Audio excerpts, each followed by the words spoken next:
Good evening. It's 6 o'clock. I'd like to call the regular meeting to order. Please call the roll. McCaig. Here. Here. Wirtz. Johnson. Here. Rust. Here. Trent. Here. Griffin. Here. Ware. Here. Campbell. I'd like to do the Pledge of Allegiance, please.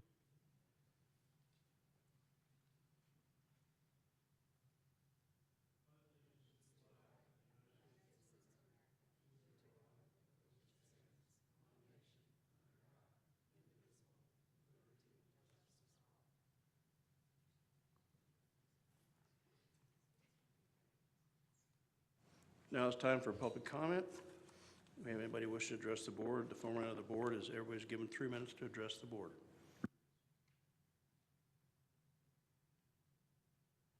Doesn't seem to be a big line. Enrollment update.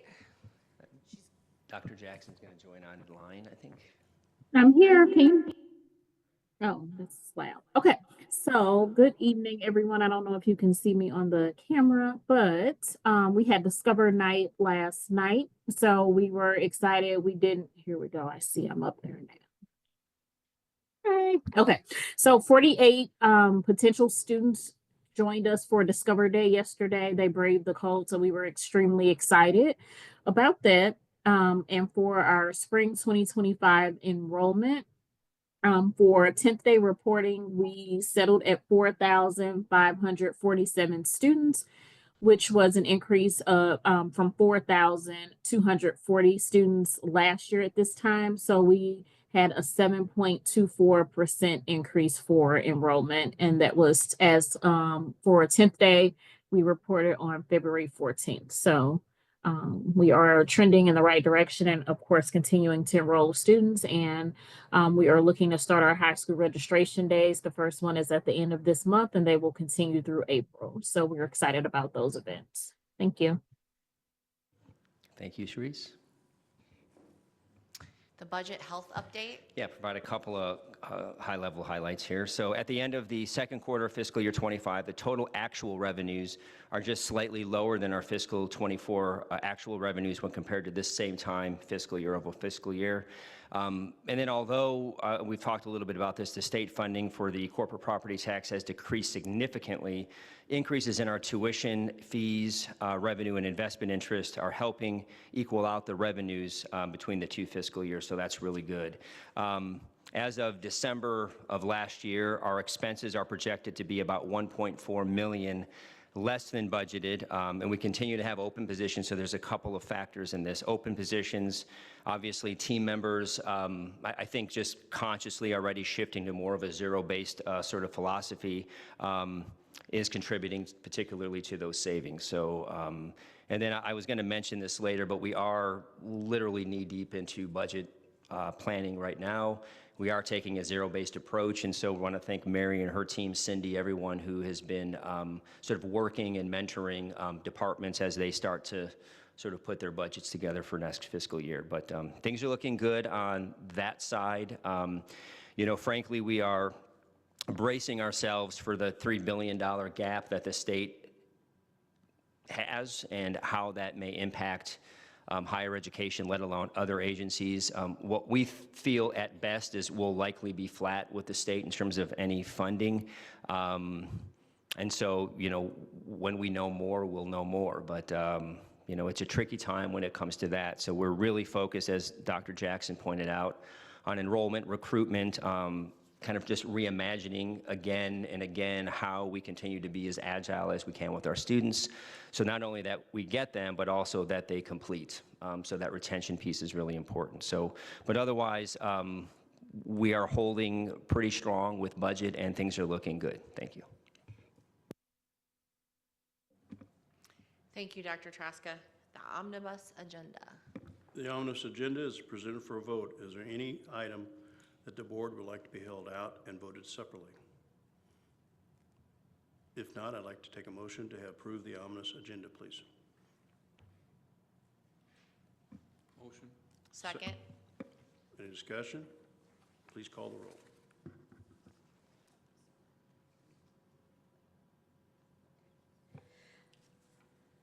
McCaig, Yes. Trent, Yes. Ware, Yes. Wertz, Yes. Johnson, Yes. Rust, Yes. Griffin.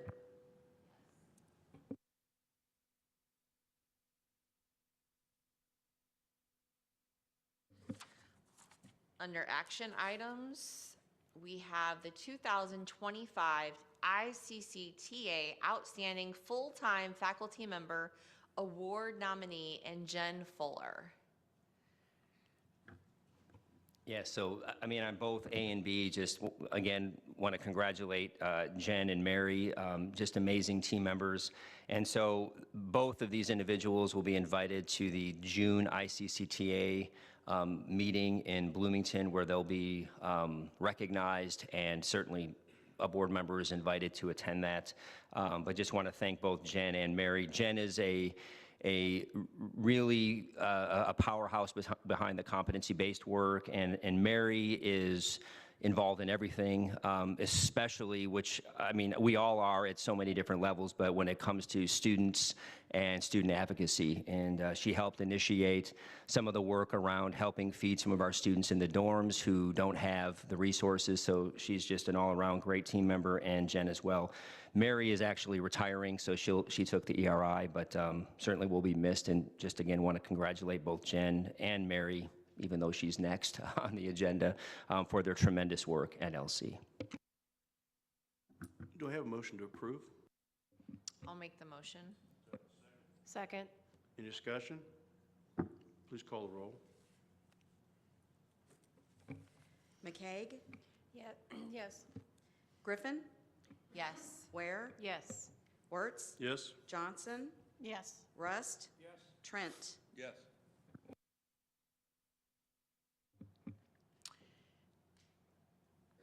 $2025 ICCTA Outstanding, am I not supposed to do that?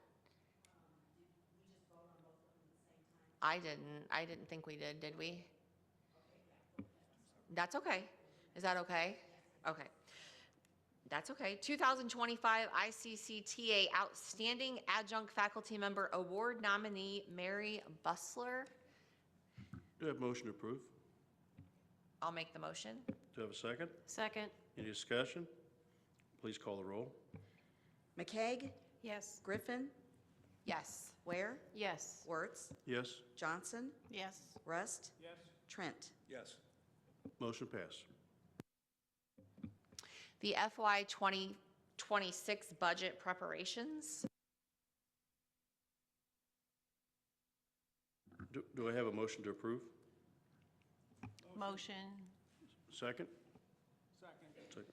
Any discussion? Please call the roll. McCaig, Yes. Johnson, Yes. Rust, Yes. Trent, Yes. Griffin, Yes. Ware, Yes. Wertz. Yes. Motion passes. Resolution 24-16, authorizing the extension of the faculty probationary period. Do I have a motion? Motion. Second? Second. Any discussion? Question. It's really a question for Sue, I think. How do you number the resolutions? It seems like it should be 25 something, but it's 2416, is that, that's the way they're numbered, huh? Yes. Okay, all right. Please call the roll. McCaig, Yes. Trent, Yes. Ware, Yes. Wertz, Yes. Johnson, Yes. Rust, Yes. Griffin. Yes. Motion passes. The approval of the CDB Haskell Hall Chiller System Replacement Project and local match of $101,925. Do we really need a chiller tonight?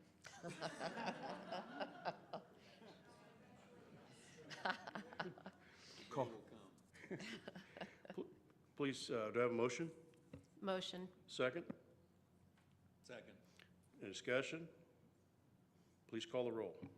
McCaig, Yes. Ware, Yes. Trent, Yes. Wertz, Yes. Johnson, Yes. Rust, Griffin. Yes. Motion passes. Under informational items, I think, is that you, Dr. T? So just again, are there questions on anything? Let me know. I did ask Dr. Artis if she wanted to come up and talk about recognition, capital projects update, and deferred maintenance. We brought the capital project update and deferred maintenance update as a standing informational item starting this month. This just provides full transparency to the board and to the community in terms of where we are on these projects. So Dr. Artis, if you want to just highlight some of that, and then we can move forward. And if the board has any questions, please let me know. I know it's a pretty expansive list, but I think, is this on? Sorry. More than anything, we want to just kind of illustrate how much progress is being made behind the scenes, not just with us, but with CDB, and how all of the actions, thank you guys for your support with the omnibus agenda, because you've helped move a lot of these things forward. If we could ever get the weather to stop, our maintenance team could really focus on, we're preparing a portion over here to move our enrollment center out, and that's going to be the biggest, one of the last biggest moves besides the bookstore and the main complex. We've got a number of meetings set up ongoing with Hastings and Shavetta.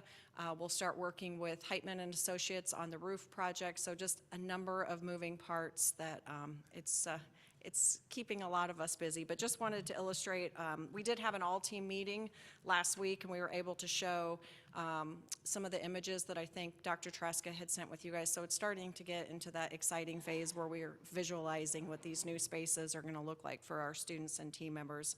And then under deferred maintenance, we really just want to keep you guys up to date with all of the other projects that are happening, whether they're PHS levy funded or not. One thing that I found out about right after we submitted this report too is we're also, it's not listed here, but we're also replacing the carpet over in the LeClaire room at N.O. Nelson. So that's something that's underway as well. And the Hathaway air handler that's listed to start late February is actually underway now. And I don't know, Wolf, we're getting close. I know they just started this week, so. So we are actually this much ahead. We actually managed to completely demo 1 and 2 air handlers. Okay. Completely out of the base cost. Yeah, so even with the weather, at least we've been able to get that work going over in Hathaway. If you haven't, or if you'd like to see it, let me know, but the new seating in the Hathaway Auditorium looks amazing, so thank you to the foundation for supporting that. And also thanks to the foundation, we've got new nursing classrooms set up just in time for the start of the spring semester. So we'll continue to keep you guys updated on all of these projects, but if there's any questions. All right, thank you all.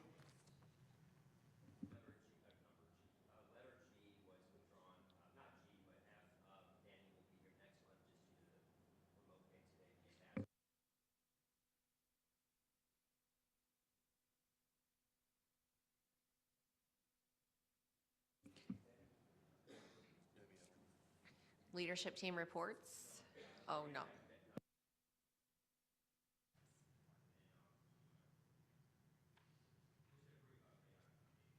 Brief update on foundation, sorry.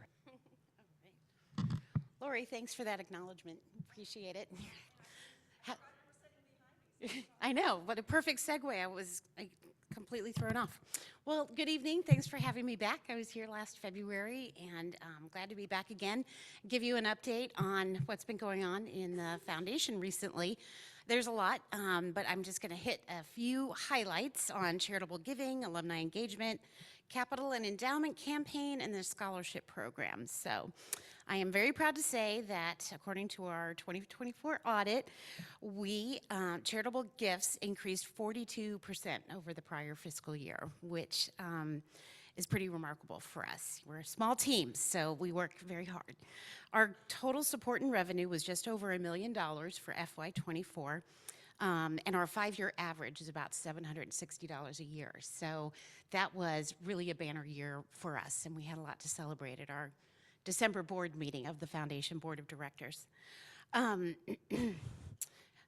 2025 fiscal year is beginning to exceed our expectations. We have welcomed several new members into our giving societies. Mike Knietman, the family of Cyrus and Charlotte Johnson, GRP Wegman, they all joined our 1838 Society. And Mrs. Georgia Manicky joined our President's Circle, so that was very exciting.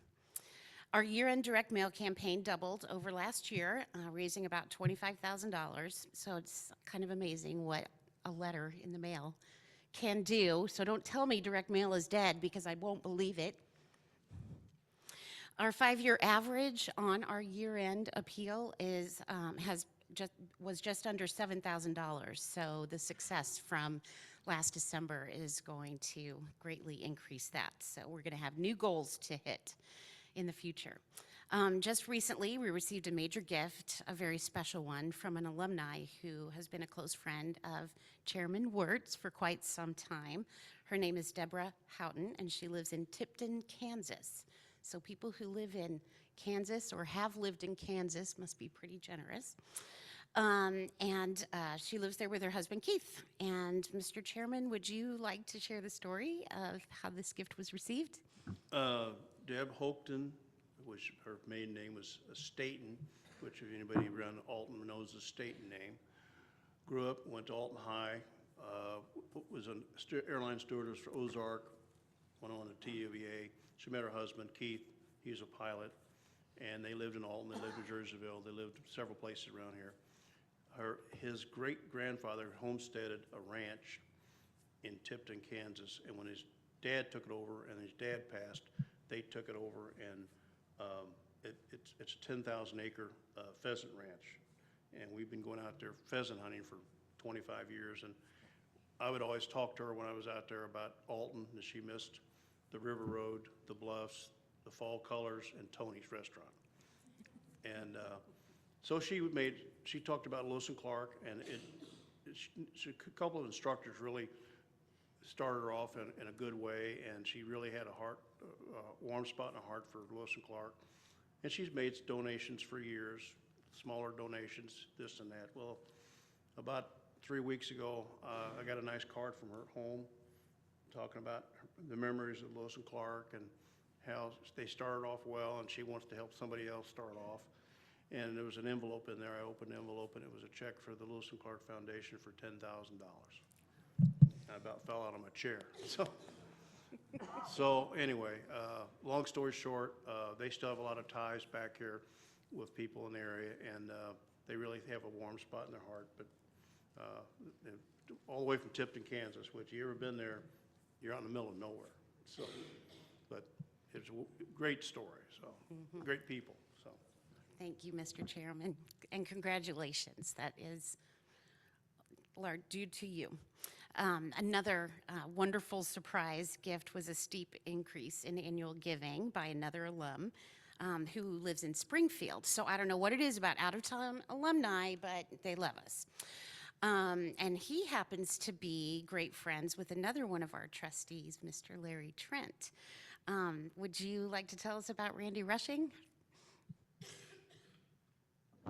I'd be glad to talk about my best friend. We met in 1972 going through the State Police Academy together, and we've been friends ever since, but we were assigned to Chicago out of the academy. We both spent a few years up there. When we came back to this area, it wasn't long before both of us got transferred into investigations, and we were partners. We worked homicide investigations for about 6 or 7 years together, working on a lot of the major cases in this area. Randy's father died when he was 5 years old, so we didn't really know his dad. His mother never remarried. She worked in a restaurant and raised Randy and his 3 sisters. It was a pretty difficult life. And I'm just really proud of him for the accomplishments he's had in his career. In his career in the state police, he rose to the rank of a lieutenant colonel. When I was director, I named him as my senior policy advisor. We've been close friends for a long time. One day, I don't know when it was, a couple years ago, I guess you would know, but we were playing golf together. No, it was right after I was elected to the board 4 years ago. And he said, if I was still in the area, I'd be interested in that. And I said, why? And he says, that school did so much for me. He said, it turned me around. He said, it was really a defining moment in my life to go back to school and get my associate degree, because that was an impetus to keep going. And he did. He got his bachelor's degree. He got a master's in business from the University of Illinois. And while he's telling me this, I said, well, then you ought to contribute to the foundation. He said, I'm going to do that. He said, I do it for the U of I, so I'm going to do it for you guys. So shortly after that, he said, I got a letter from this Debbie person, and he said, it was really a nice letter, and he said, I've given more money to the U of I, and I haven't heard a peep out of him. He said, I'm going to give more to Lewis and Clark. And so he told me recently he was going to do that, and he said, I can't tell you what that school means to me. He said, it was a defining moment in my life. It made me get my bachelor's, my master's. It just made my career, really, and he's really thankful to this school. Thank you.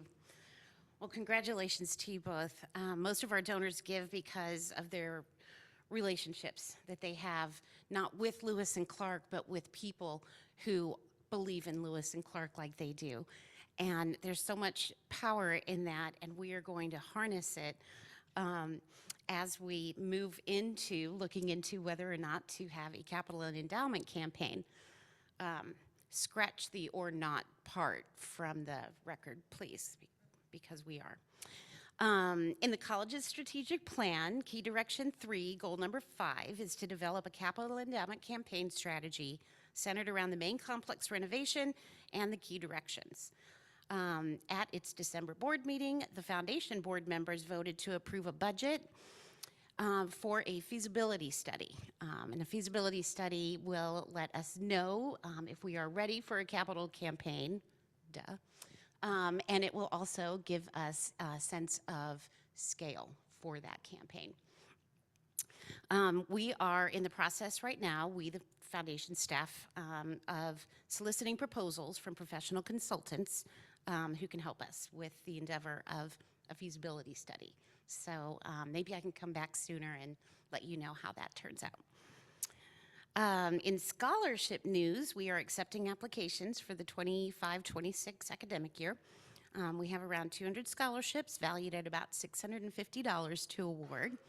So far, we have more than 400 applications. Some are in a stage of being completed and others are completed, on a goal of 500 completed applications. So we are actively promoting applications through PR and marketing efforts and recruitment activities and direct contact with current and prospective students. And just a big shout out to Cora Gill, our scholarship program coordinator, who is just an amazing individual and actually is part of the financial aid department, but she took on the entire scholarship program, which has lightened my load and allowed me to do more things like taking money out of Dwight's wallet. So the deadline for scholarship applications is April 10th. So if anybody has any students in their orbit, please let them know and encourage them to apply. We have the most amazing scholarship donors who understand our students. And students of all ages, all academic levels, all abilities are able to qualify for several scholarships. So please encourage everyone you know to apply. By May 1st, our scholarship awarding committee will have awarded all of the scholarships, and I look forward to letting you know who all of those deserving students are for next year. That's about it from me, unless there's anything, Dr. T, that you wanted me to mention. Are there any questions for me? Okay, thank you. Thank you so much. Just on H, I just wanted to say that basically a thank you to the AI Mover team, which will be a standing committee, who helped shape this sort of policy, practice, guidelines for AI. We had a great all-team meeting today, which we do every Tuesday of the board meeting, and Ryan Downey and Chris McLaughlin presented some outcomes that they led to, essentially they presented about their visit to an AI summit, I think late last year. It was really great, walked the team through the guidelines. And the next steps, we're creating a guidebook, and we're having a mini summit in May, which is an extension of our State of Trailblazer Nation session. But this is one of those moving targets, and so when it comes to faculty and staff, how are we really partnering with this tool of AI to really help navigate our work and help support students? So just want to basically acknowledge everyone's participation in this, and this is really just to let the board know that we've got this completed, and it will be used as a guide for our team going forward. And I know the board has seen this in recent months as well, so thank you.